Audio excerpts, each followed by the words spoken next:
នេះជារូបស្នាដៃកូនចៅជំនាន់ក្រោយក្រៅ new generation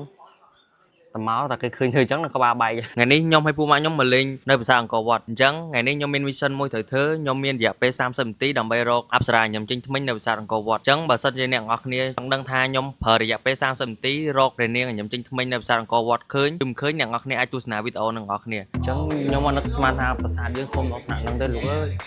ទំហំធំខ្លាំងមែនតើគេថាយើងអាចដើរវិញផ្លូវបានគេអត់មើលពូម៉ាក់គេទៀត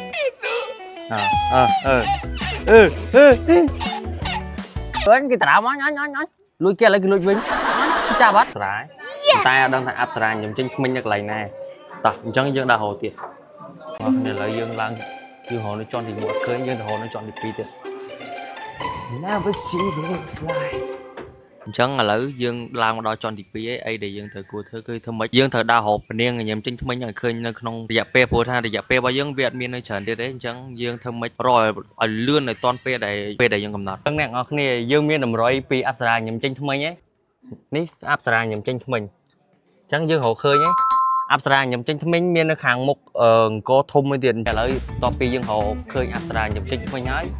យើងនាំគ្នាដើរលេងជុំនេះច្រើនណាស់ណាស់មើលខាងលើទៀតច្រើនមកទំហឹងមនុស្សចាស់មកតោះឥឡូវយើងថ្មងជួលឡើងគេថ្ងៃ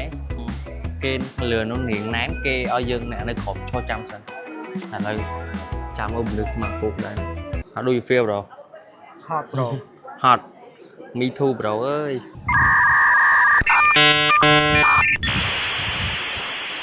នេះជារូបស្នាដៃកូនចៅជំនាន់ក្រោយក្រៅ new generation តមកតែគេឃើញធ្វើអញ្ចឹងក្បាលបែកនេះអូខេអ្នកនរឥឡូវ mission យើង complete បានហើយតែយើងអត់បានទៅមើលកន្លែងមួយទៀតទេយើងហត់ពេក